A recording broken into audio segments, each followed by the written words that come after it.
bahwa kami belum puas dengan janji, dengan rencana, dengan kata-kata akan, dengan kata-kata meminta. Kami ingin bukti konkret. Kami, mahasiswa Indonesia bersumpah, berbahasa satu, bahasa tanpa kebohongan, bahasa tanpa kemunafikan.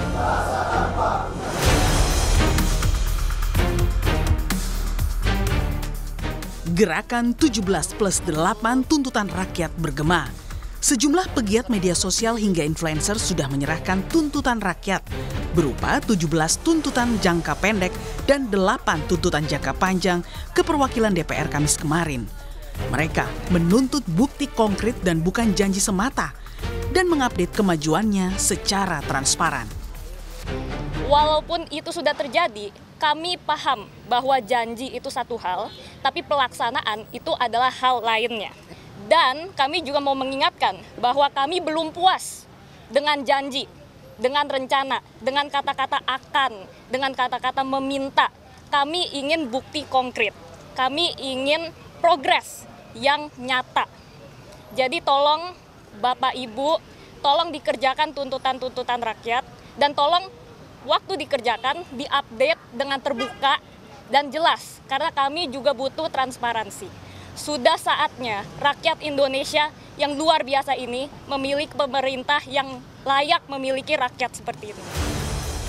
Di malam harinya, sejumlah mahasiswa memenuhi undangan Presiden Prabowo ke Istana Merdeka yang diwakili Mensesnek Prasetyo Hadi karena Prabowo menghadiri peringatan Maulid Nabi di Masjid Istiqlal. Sehari sebelumnya, pimpinan DPR juga menerima aspirasi dari berbagai elemen mahasiswa ekstra dan intrakampus sebanyak 16 organisasi kemahasiswaan. Melihat derasnya tuntutan masyarakat agar pemerintah sungguh-sungguh melakukan total perbaikan yang tertuang dalam 17+8 tuntutan rakyat, Ketum Partai Demokrat Agus Harimurti Yudhoyono tegaskan partainya mendorong dialog untuk mencari solusi dari tuntutan tersebut. Kita ikuti semua, saya sudah baca satu persatu 17+8 yang menjadi aspirasi dari berbagai kalangan. Saya menyikapinya dengan terbuka, ya tentu dalam kapasitas saya juga sebagai Ketua Umum Partai Demokrat, saya mengatakan kalau ada yang memang segera perlu kita duduk bersama, mendengarkan, dan saya mengapresiasi dialog-dialog yang sudah dibuka dari DPR RI dan juga tentunya pemerintah.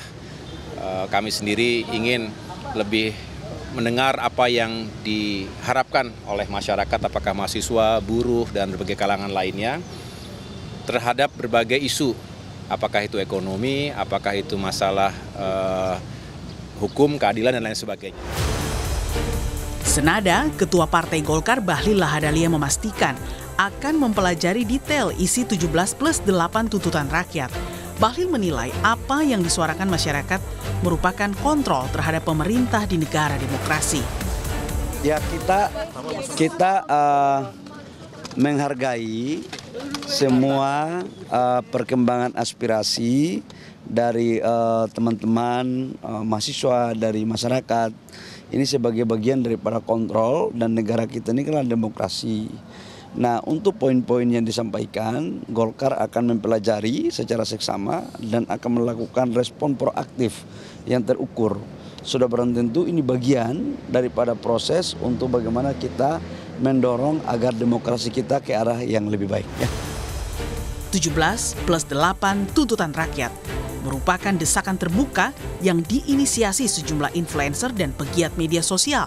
Tuntutan itu dirangkum agar aspirasi yang ingin disuarakan lebih sistematis dan mudah ditagih kepada pemerintahan Prabowo dan DPR.